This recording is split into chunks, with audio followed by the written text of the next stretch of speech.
Bismillahirrahmanirrahim. Assalamualaikum warahmatullahi wabarakatuh. Alhamdulillahi rabbil alamin. Wal aqibatu lil muttaqin wala udwana illa 'alal zalimin. Allahumma shalli wa sallim wa barik ala nabiyyina Muhammadin wa ala alihi wa sahbihi ajma'in. Yaqulullahu tabaraka wa ta'ala fi kitabil aziz wa huwa asdaqul qailin. A'udzu billahi minasyaitonir rajim.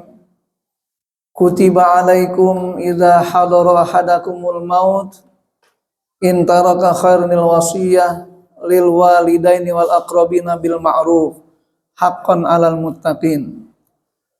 Wa qala an-nabiy sallallahu alaihi wasallam la yahillu lirajulin ayyu'tiya atiyatan aw yahaba hibatan summa yarji'u fiha illa al-walida ma'ata liwaladihi.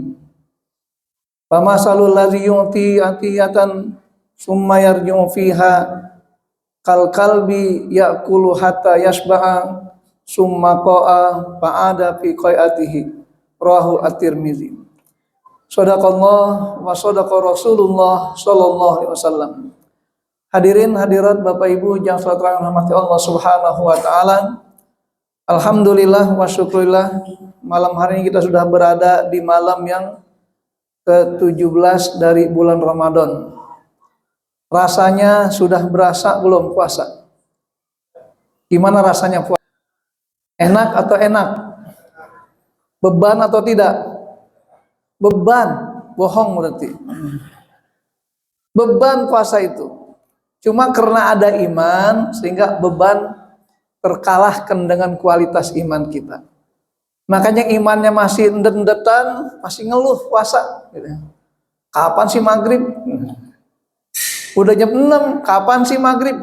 Padahal tinggal 8 menit lagi, masih nggak sabar. Kita yakin dengan iman kita puasa tidak terasa beban dan menjadi nilai tambah dari Allah Subhanahu wa taala. Salawat dan salam semoga senantiasa tercurah pada Nabi besar Muhammad sallallahu alaihi wasallam, uswatuna wa qudwatuna, yang dalam sabdanya beliau mengatakan tentang hibah, dikatakan tidak boleh seorang memberikan hibah pada orang lain kemudian minta dikembalikan lagi. Kecuali orang tua yang beri hibah kepada anaknya boleh diminta kembali. Karena perumpamaan orang yang memberikan hibah diminta kembali, kata Rasulullah, seperti anjing yang makan sampai kenyang, dia muntah dan dimakan kembali muntahnya. Nauzubillah. Insya Allah malam kita bahas masalah hibah dan wasiat yang disingkat HNW harus berbeda. Atau HNW? HNW harus berbeda. Apa HNW itu? Bukan Hidayat Nur Wahid gitu ya. Jadi hibah dan wasiat harus berbeda. Jamaah rahimakumullah, kita tahu malam 17 Ramadan sering dikenal dengan malam Nuzulul Quran. Salah satu konsekuensi kita sebagai seorang mukmin ketika turunnya Al-Quran pada kita sebagai umat Islam ini, yang pertama kita harus meyakini kebenarannya. Yakin Al-Quran benar? Atau Al-Quran ada yang salah ayatnya? Ada yang keliru ayatnya? Enggak, kenapa? Itu wahyu Allah. Allah yang nurunkan pada Nabi Muhammad SAW. Sehingga apa? Al-Quran Nabi Muhammad langsung lewat Jibril masuk dalam hati Nabi Muhammad. Apa kata Tuhan Al-Quran? Innahu latanzilu rabbil alamin. Nazala bihi ruhul amin. Ala qalbika litakuna minal munzirin bilisanin arabiyyin mubin. Jadi Al-Quran bahasanya fasih, bahasa Arab. Allah turunkan langsung dari Allah Ta'ala kepada hati Nabi Muhammad via Jibril. Siapa Jibril? Ar-Ruhul Amin, ruh yang sangat terpercaya. Maka Jibril nggak pernah salah alamat. Jibril nggak pernah lupa. Maka orang-orang Syiah Imamiyah menganggap Jibril salah alamat. Mestinya wahyu bukan kepada Muhammad tapi pada Ali. Maka sebagai isyarat itu, setiap selesai sholat sebelum salam, dia tepuk lututnya 3 kali. Apa dia bilang? Tah ya Jibril, tah ya Jibril, tah ya Jibril. Salah ente Jibril gitu. Gitu. Kenapa? Karena nggak yakin. Kita sebagai seorang umat Muhammad yakin Al-Quran, Allah turun dari Muhammad langsung. Kenapa dalam hati? Karena Nabi Muhammad menerima tanpa lewat logika dan akal. Langsung dalam hati Muhammad. Oleh karena Nabi Muhammad sengaja diumikan Allah Subhanahu wa taala. Beliau tidak bisa baca tulis, tapi kecerdasannya luar biasa. Kenapa dalam hati? Agar jangan ada tercemar dengan pengaruh pikiran manusia. Al-Quran benar adanya, kita yakin. Oleh karena itu, sebagai konsekuensinya kita harus mau menerapkan kandungan Al-Quran. Siap? Yakin Al-Quran benar? Yakin Al-Quran wahyu Allah? Mau menerapkannya? Nah, insya Allah, pelan banget insya Allah gitu. Ya, kasusnya sekarang, sampaikan waktu singkat ini. Kenapa sampaikan kata antara hibah dan harus berbeda? Karena ternyata dalam praktek hukum di kita ini, mereka sering menyamakan antara hibah dan wasiat. Padahal sumber syariat berbeda hibah dan wasiat. Lihat dalam wasiat Allah kata apa? Dalam Al-Baqarah 180 dikatakan, kutiba alaikum idza hadanakumul maut in tarakahul wasiyah lil walidaini wal aqrabina bil ma'ruf. Di awal-awal memang wasiat itu bagi orang akan meninggal dunia itu wajib dilaksanakan untuk kerabat terdekat, untuk orang tuanya dan untuk anak keturunannya. Tapi sampai turun surat An-Nisa 11 berubah hukumnya itu. Apa kata ayat warisan? Yusikumullah fi auladikum lidzakari mislu hazzil unsayain. Siapa yang berwasiat? Siapa yang berwasiat? Allah. Kenapa? Karena pasca kematian orang meninggalkan hartanya bukan lagi milik manusia itu, tapi milik Allah Subhanahu wa taala. Ini kadang-kadang kita sok tahu, udah mati masih mengatur harta juga. Gimana caranya? Berwasiat ahli warisnya. Nah, ini nanti kalau bapak mati, ini buat kamu, ini buat ademu, ini buat ini, buat ini, buat ini. Itu wasiat yang batal. Nggak boleh. Kenapa? Karena orang sudah meninggal dunia tidak punya hak wasiat. Allah berwasiat, yusikumullah fi auladikum.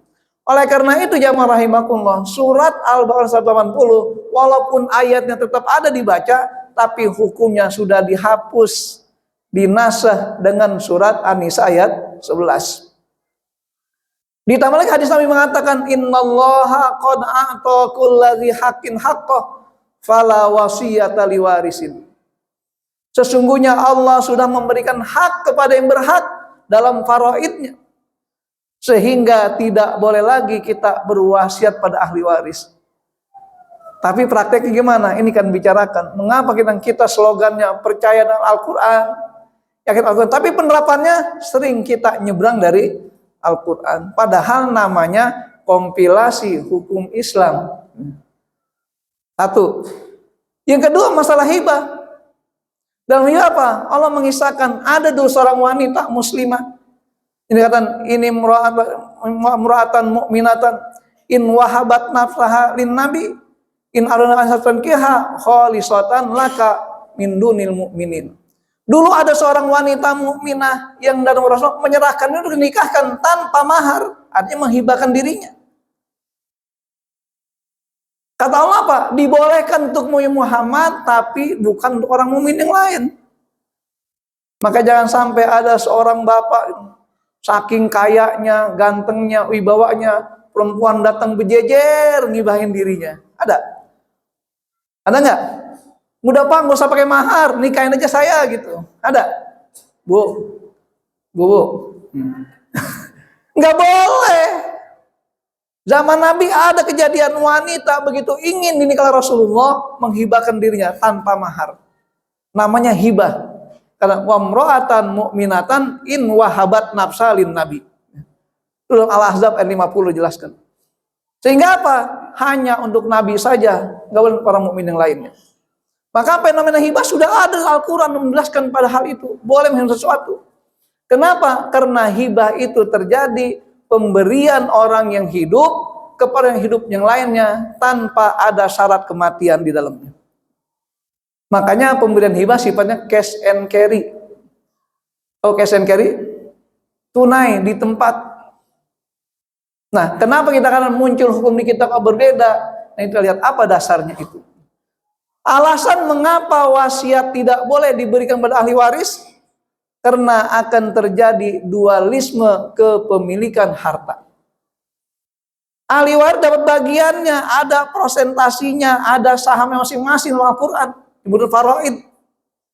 Ada yang dapat 1/8, ada yang 1/6, terus sampai yang 1/2, 2/3 sebagainya. Ini bagian faraid, nggak bisa berubah. Makanya nggak boleh orang berwaris ahli waris. Kenapa? Akan terjadi dualisme kepemilikan itu. Maka Allah tentukanlah wasiat itu tidak dibolehkan kepada ahli waris. Nah, kenapa? Karena berhubungan harta waris yang peninggalan, maka dibatasi wasiat maksimal hanya 1/3. Kenapa 1/3? Karena wasiat itu menyangkut harta warisan, di mana bilangan warisan yang terbesar 2/3. Milik siapa 2/3? Milik siapa? Milik anak perempuan atau saudara perempuan yang terhubung lewat laki-laki dan dia jumlahnya 2 atau lebih. Jadi sekarang ada istilah perempuan dikhianati, enggak, justru diangkat derajatnya paling tinggi bagiannya 2/3. Laki-laki sisanya, sisa itu namanya sisa, kadang banyak kadang sedikit. Tapi perempuan langsung permanen jadi asobat asbul furud, dia sifat di situ. Ini terkait dengan bagaimana mengelola waris itu. Makanya wasiat apa? Dibatasi karena ada hak dalam ahli waris itu. Beda dengan hibah. Hibah tanpa batas, kepada siapapun boleh, tanpa batas apapun.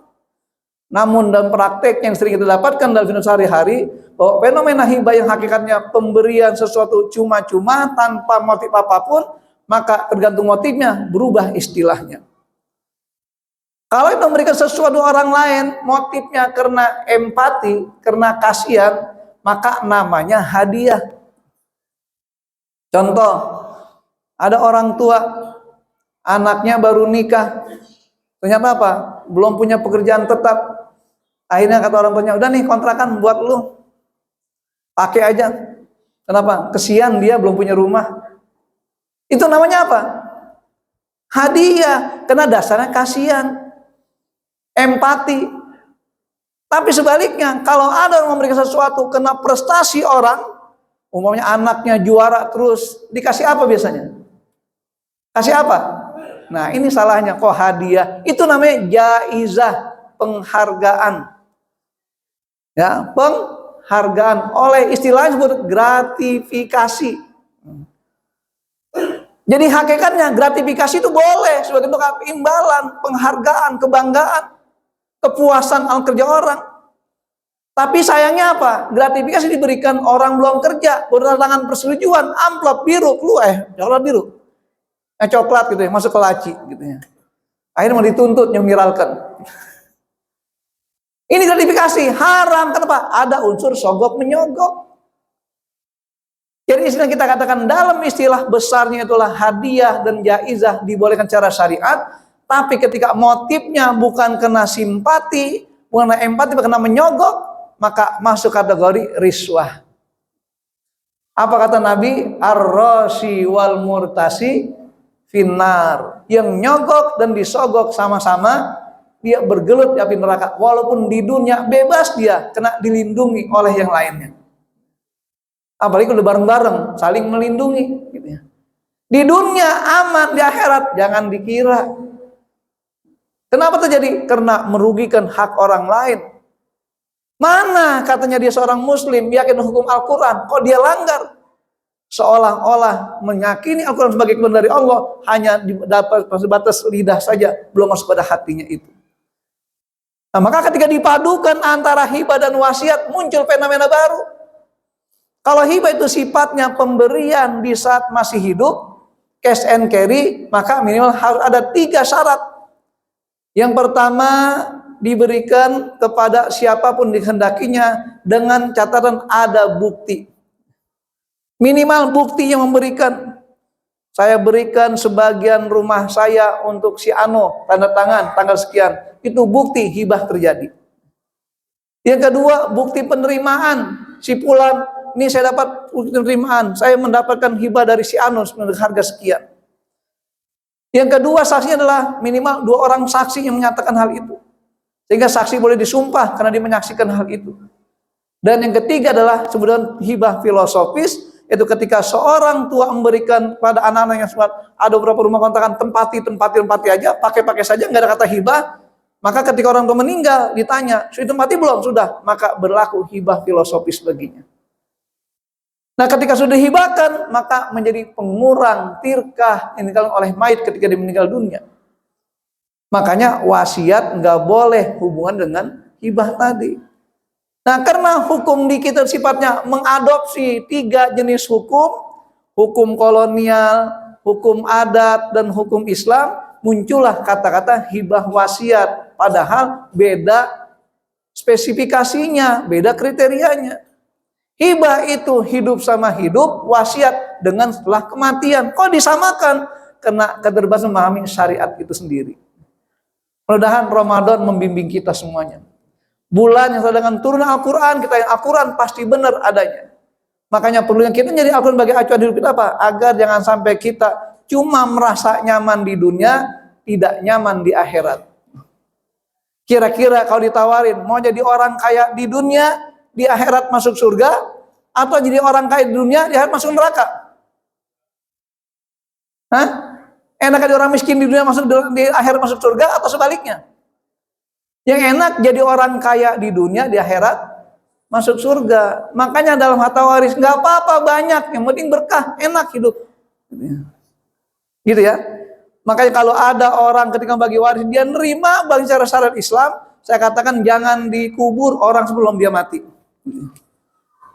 Ya, kalau ada satu keluarga nih bagi waris, mereka sepakat cara Islam, dikumpulkan semuanya, dihitung cara waris Islam, diterima masing dengan lapang dada, maka orang tersebut jangan dikubur sebelum dia mati. Kalau udah mati, kubur, jangan jadi Fir'aun nanti. Wallahualam bishawab. Assalamualaikum warahmatullahi wabarakatuh.